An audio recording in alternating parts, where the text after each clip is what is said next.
तो न्यूज 18 उत्तर प्रदेश उत्तराखंड कर प्रधानमंत्री नरेंद्र मोदी के काशी दौरे की महा कवरेज आप सुबह से देख रहे हैं। और हम आपको बता दें, बीएचयू की एमसीएच विंग में मोदी मौजूद है। एमसीएच विंग में डॉक्टरों से उन्होंने संवाद किया है। डॉक्टरों से 45 मिनट तक बातचीत की है प्रधानमंत्री मोदी ने डॉक्टरों को देवदूत बताया। संपूर्णानंद संस्कृत विश्वविद्यालय अब रवाना हो गए हैं प्रधानमंत्री मोदी।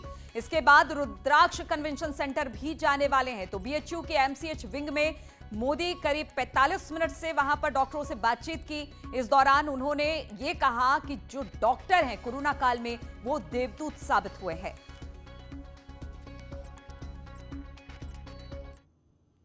और प्रधानमंत्री मोदी को भाया योगी का काम। प्रधानमंत्री मोदी ने सीएम योगी की तारीफ की। कोरोना कंट्रोल को लेकर योगी की तारीफ की प्रधानमंत्री मोदी ने। उन्होंने कहा कि वैक्सीनेशन को लेकर भी योगी ने बेहतर काम किया है। क्राइम कंट्रोल को लेकर भी उनकी जबरदस्त तारीफ प्रधानमंत्री मोदी ने की है। देश का सबसे बड़ा प्रदेश, जिसकी आबादी दुनिया के दर्जनों बड़े बड़े देशों से भी ज्यादा हो, वहां कोरोना की दूसरी वेव को जिस तरह यूपी ने संभाला, सेकेंड वेव के दौरान यूपी ने जिस तरह कोरोना संक्रमण को फैलने से रोका, वो अभूतपूर्व है। तो सीएम योगी की तारीफ प्रधानमंत्री ने की। उन्होंने कहा कि कोरोना को लेकर जितना बेहतर काम हुआ है उसकी तारीफ करनी चाहिए, चाहे वो वैक्सीनेशन को लेकर हो, चाहे इंतजाम को लेकर हो। और प्रधानमंत्री ने कहा कि जो उत्तर प्रदेश की आबादी है वो बहुत ज्यादा है और इसको लेकर जो बेहतर प्रबंधन उत्तर प्रदेश में देखने को मिला वो वाकई काबिले तारीफ है। और प्रधानमंत्री नरेंद्र मोदी ने इस दौरान जमकर तारीफ की सीएम योगी की। और हमारे तमाम मेहमान भी हमारे साथ लगातार जुड़े हुए हैं। राकेश जी, आज जब प्रधानमंत्री मंच से बोल रहे थे तो जो काम उत्तर प्रदेश में सीएम योगी ने किया उसकी आज जमकर तारीफ की है प्रधानमंत्री नरेंद्र मोदी ने।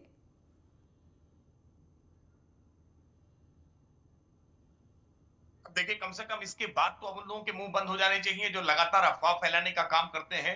केंद्र और राज्य के बीच में लगातार इस तरह की अफवाहें फैलाने का काम करते हैं। मुझे लगता है अब उनके मुंह बंद हो जाने चाहिए। उत्तर प्रदेश ने वास्तविकता में जिस तरह का करिश्मा करके दिखाया है उसकी तारीफ नीति आयोग ने भी की है, उसकी तारीफ बॉम्बे हाईकोर्ट ने भी की है, उसकी तारीफ WHO ने भी की है। और ऑस्ट्रेलिया के एक सांसद ने तो यहां तक कह दिया कि उत्तर प्रदेश के मुख्यमंत्री योगी आदित्यनाथ जी अगर ऑस्ट्रेलिया आ जाए तो हमारी इन व्यवस्थाओं को सुधार दें। देखिए, आज उत्तर प्रदेश के मुख्यमंत्री जी ने जिस तरह से परिश्रम से उत्तर प्रदेश को बचाने का, संवारने का काम किया है उसकी हर व्यक्ति मुक्त कंठ से प्रशंसा कर रहा है। मैंने इसीलिए शुरू में कहा कि अपने दिमाग के बंद दरवाजे और खिड़कियां अगर विपक्ष खोल ले तो विपक्ष को भी महसूस हो जाएगा कि उत्तर प्रदेश में आज कैसा माहौल बन गया है, कैसा वातावरण बन गया है।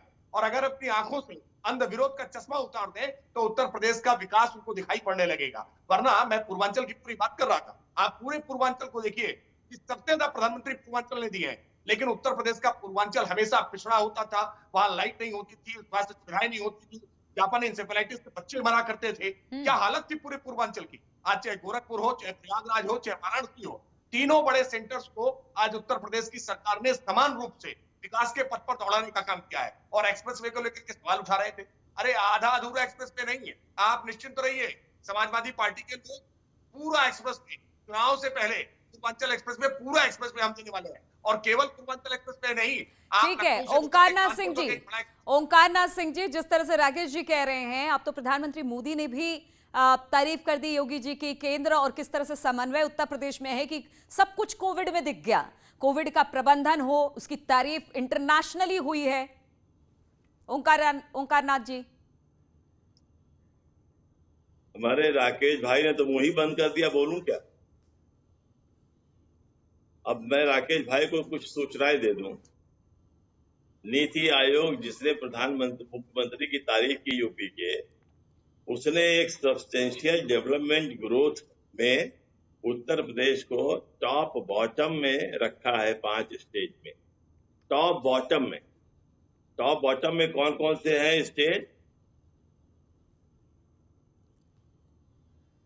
सिक्किम, महाराष्ट्र, आंध्र प्रदेश, नहीं sorry, Arunachal Pradesh, Meghalaya, Rajasthan, Uttar Pradesh top bottom में है, 5 जो है। ये है उत्तर प्रदेश। एजुकेशन ने एक वो बनाया सिस्टम कि कौन सी प्राइमरी एजुकेशन में किसकी क्या लेवल है।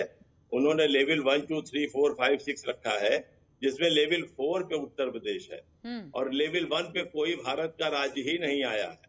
ये हमारी शिक्षा का हिसाब ठीक है। राकेश जी से इस जवाब ले लेंगे, ओंकारनाथ जी राकेश जी से इस पर जवाब लेंगे, लेकिन एक बार सुना देते हैं कि प्रधानमंत्री मोदी ने क्या कहा सीएम योगी के लिए तारीफ में। योगी जी खुद कड़ी मेहनत कर रहे हैं।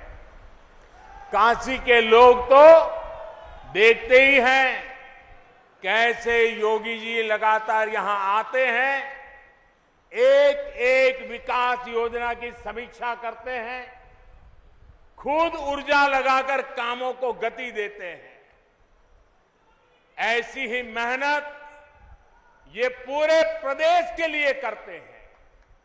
हर एक जिले में जाते हैं, हर एक काम के साथ खुद लगते हैं। काशी और पूरे यूपी के विकास के इतने सारे कामों की चर्चा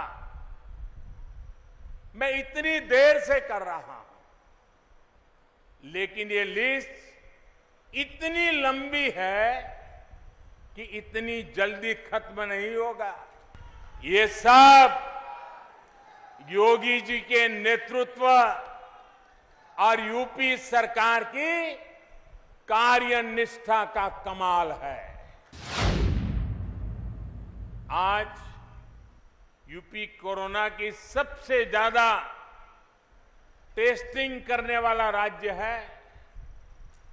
आज यूपी पूरे देश में सबसे ज्यादा वैक्सीनेशन करने वाला राज्य है। सबको वैक्सीन, मुफ्त वैक्सीन, इस अभियान के माध्यम से गरीब, मध्यम वर्ग, किसान, नौजवान सभी को सरकार द्वारा मुफ्त वैक्सीन लगाई जा रही है। वो दौर भी देखा है जब दिमागी बुखार, इंसेफ्लाइटिस जैसी बीमारियों का सामना करने में यहां कितनी मुश्किलें आती थी। पहले के दौर में स्वास्थ्य सुविधाओं की कमी और इच्छा शक्ति के अभाव में छोटे छोटे संकट भी यूपी में विकराल हो जाते थे। हर जिले में बच्चों के लिए विशेष ऑक्सीजन और आईसीयू जैसी सुविधाएं निर्मित करने का जो बीड़ा यूपी सरकार ने उठाया है, वो भी सराहनीय है। यूपी में कानून का राज है, माफिया राज और आतंकवाद जो कभी बेकाबू हो रहे थे, उन पर अब कानून का शिकंजा है। बहनों बेटियों की सुरक्षा को लेकर मां बाप हमेशा जिस तरह डर और आशंकाओं में जीते थे, वो स्थिति भी बदली है। धर्मेंद्र यादव जी, पहले आप ही के पास आते हैं। प्रधानमंत्री मोदी को आपने सुना, उन्होंने कहा कि गुंडा राज, माफिया राज, स्वास्थ्य व्यवस्था, शिक्षा सब चरमराई हुई थी, लेकिन योगी जी के आने के बाद सब बेहतर हो गया है। यहां तक कि जो भाई भतीजावाद था वो खत्म होके विकासवाद आ गया है।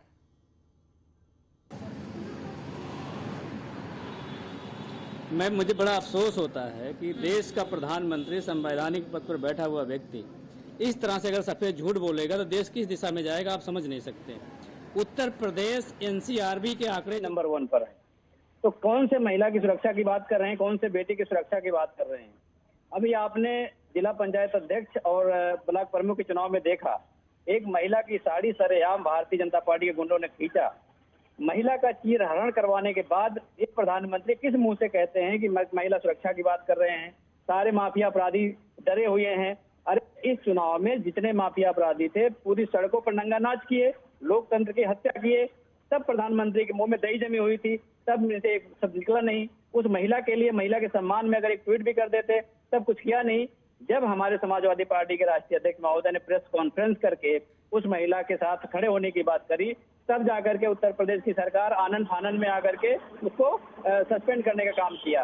तो ये कैसी बात करते हैं, कैसे विकास की बात करते हैं? इतने बड़े लेवल पे झूठ बोलना राकेश जी, नहीं देता प्रधानमंत्री को। राकेश जी सुन रहे हैं धर्मेंद्र जी को? देखिए, दुख होता है जब टीवी चैनल पर बैठ करके कोई बेसलेस इस तरह की अफवाहें फैलाने का काम करता है।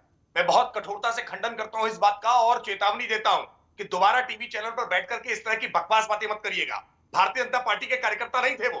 भारतीय जनता पार्टी के कार्यकर्ता होते तो हम भी आपकी तरह कहते, जैसे आप कहा करते थे, लड़के हैं, लड़कों से गलतियां हो जाती हैं। अगर भारतीय जनता पार्टी के कार्यकर्ता होते तो भी उनको हम गिरफ्तार करके जेल भेजते। फिलहाल हमने उनको गिरफ्तार करके जेल भेजा है। हम आपकी तरह की राजनीतिक संस्कृति के लोग नहीं है कि अपराध करें और अपराधियों को अपने यहां प्रश्रय देने का काम करें। अपराधियों का एनकाउंटर करने में उत्तर प्रदेश ने उदाहरण सेट किया है। अपराधियों के मन में डर बिठाया है। जो अभ्यासता अपराधी थे, अपहरण उद्योग चलता था, रंगदारी वसूली चलती थी, वो बंद हुआ है। देखिए, मैं मानता हूं कि इस तरह के बेसलेस आरोपों के बजाय जो ओंकारनाथ सिंह जी को सवाल उठा रहे थे, उनके सवालों का जवाब देना जरूरी है। ओंकारनाथ जी को मैं बताना चाहूंगा कि 1 डिस्ट्रिक्ट 1 प्रोडक्ट एक योजना उत्तर प्रदेश ने लॉन्च की थी। पूरा देश उसको फॉलो कर रहा है। उत्तर प्रदेश के जो हमारे परंपरागत उद्योग थे, जिन उद्योगों को सनई सनई मरने पर मजबूर किया कांग्रेस की सरकारों ने भी और समाजवादी पार्टी बसपा की सरकारों ने भी, आज हम उन परंपरागत उद्योगों को हर जिले जिले को खड़ा करने का काम कर रहे हैं। और वरना उत्तर प्रदेश के किस तरह की हालत थी कि मजदूरों को ट्रेनों में भर भर के गुजरात जाना पड़ता था, मुंबई जाना पड़ता था और राजस्थान जाना पड़ता था। आज उत्तर प्रदेश में हम रोजगार सृजन का काम कर रहे हैं। 1.5 करोड़ से ज्यादा रोजगार एमएसएमई के तहत उत्तर प्रदेश में मिले। 4 लाख सरकारी नौकरियां उत्तर प्रदेश में हमने देने का काम किया। 6 लाख गवर्नमेंट जॉब हमने कॉन्ट्रैक्ट बेस पर या आउटसोर्सिंग के थ्रू देने का काम किया। आज उत्तर प्रदेश की हम सूरत बदलने का काम कर रहे हैं। आज उत्तर प्रदेश गन्ना मूल्य भुगतान में 1 करोड़। ठीक है राकेश जी, ओंकारनाथ जी, जिस तरह से प्रधानमंत्री मोदी ने आज तारीफ की, खासतौर पर कोविड काल में जिस तरह का प्रबंधन रहा, उसकी तारीफ तो सिर्फ नेशनल नहीं इंटरनेशनली भी हो रही है। फिर इसमें गुरेज कहां है, क्यों दिक्कत आ रही है? देखिए, सब लोग जानते हैं क्या क्या समस्याएं हुई, मुख्यमंत्री ने क्या उसके अंदर किया, ये सब जानते हैं। और ये भी सब लोगों ने देखा किस तरह से लाशें जलाई जा रही थी और लकड़ी नहीं मिल रही थी, लोग के पास पैसा नहीं था और जमीन में गाड़ के चले आए। ये भी दिखाया, आप ही की मीडिया चैनल्स ने दिखाया है, हमने नहीं दिखाया। हमने तो खाली आपके सामने बता रहे हैं हम ये। और इस समय CMI की रिपोर्ट जो है, CMI की रिपोर्ट के हिसाब से अनएम्प्लॉयमेंट रेट 7% के लगभग है। और हमारे राकेश भाई कह रहे हैं कि हमने बड़ा काम किया है, बड़ा एम्प्लॉयमेंट दिया है, बड़ा वो किया है। मैं इनसे ये पूछना चाहता हूँ, जो ये बता रहे थे कानून की बात कर रहे थे, धर्मेंद्र भाई को बता रहे थे, आजमगढ़ की बात बता। आजमगढ़ में एक लालगंज ब्लॉक है, वो तहसील भी, वहाँ सोनू सिंह विधायक हुआ करते थे, उनका क्रिमिनल रिकॉर्ड दुनिया जानती। और अब की वो सुरक्षित हो गई तो उनके यहाँ जो काम करने वाली महिला थी उसको BTC निर्विरोध बनवाया और निर्विरोध बनवा के उन्होंने ब्लॉक प्रमुख निर्विरोध करा दिया और सरकार बैठ के तमाशा देख रही। खेकवा के मुन्ना सिंह निर्विरोध चुन लिए गए, मुन्ना सिंह का रिकॉर्ड सबके सामने। पलना ब्लॉक पे सोनू सिंह एक दूसरे थे और ब्रजेश सिंह कह रहे, सोनू सिंह और प्रदीप सिंह, दोनों माफिया, दोनों पैसे वाले। 10-10 लाख रुपया, 8-8 लाख रुपया पे खरीदा गया और नतीजा ये हुआ कि एक आदमी जीता जो भाजपा की तरफ से था। तो सवाल इस बात का नहीं है, सवाल इस बात का है आप इसको कम नहीं किए, आपने इसको बढ़ा दिया।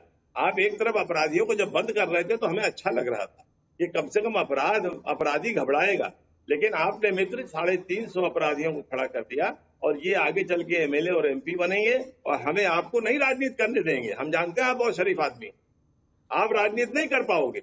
आप बैठ के भले यहाँ जितना बोल लो पार्टी के लिए, लेकिन मैं ईमानदारी से कह रहा हूँ कि योगी जी ने जो ये काम किया है ये बहुत ही गलत काम किया है, आगे उनको ही भोगना पड़ेगा। ठीक है राकेश जी, राजनीति से राकेश अपराध जी। का सफाया करिए, हम आपके साथ हैं, लेकिन अगर आप बढ़ाएंगे तो हम आपका विरोध भी करेंगे। राकेश जी, योगी जी ने जो ये काम किया है, ये बहुत ही गलत काम किया है, आगे उनको ही भोगना पड़ेगा।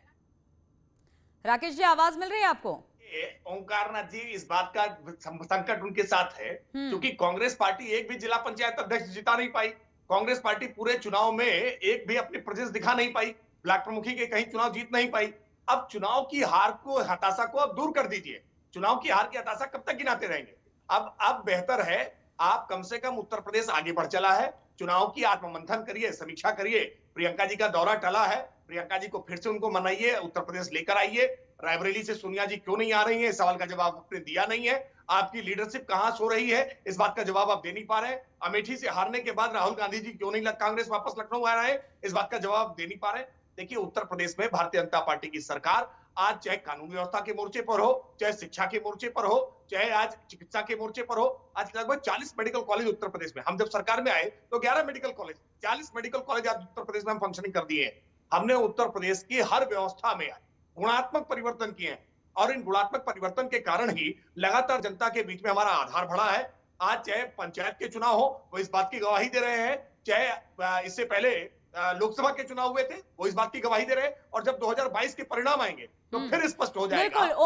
ओंकारनाथ जी से एक सवाल ओंकारनाथ जी से। ओंकारनाथ जी, बस एक छोटा सा सवाल का जवाब ये दे दीजिए कि योगी मॉडल की तारीफ हो रही है, ठीक है, योगी के विकास कार्यों की तारीफ हो रही है, आप लोग भले विपक्ष लगातार इसमें खामियां निकाल रहा है, लेकिन आपका चेहरा कौन होगा? एक बार राहुल गांधी आए, एक और लड़के के साथ उत्तर प्रदेश के गठबंधन किया, लेकिन उसका कोई फायदा नहीं निकला। अब दूसरा कौन? प्रियंका कब आएंगी? क्योंकि अब चुनाव बहुत नजदीक है, तो चेहरा क्या वही होगा?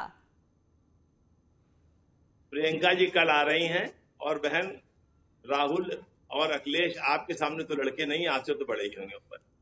एक चीज।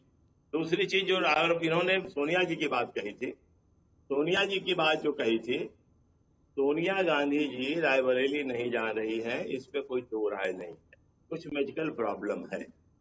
अब हमारे मित्र को याद दिला दें, 2004 में जब अटल बिहारी वाजपेयी जी चुनाव जीते थे, यहाँ से लखनऊ से सांसद थे और बीमार हो गए थे, वो भी पूरे 5 साल तक लखनऊ नहीं आए थे, लेकिन उनका काम चल रहा था।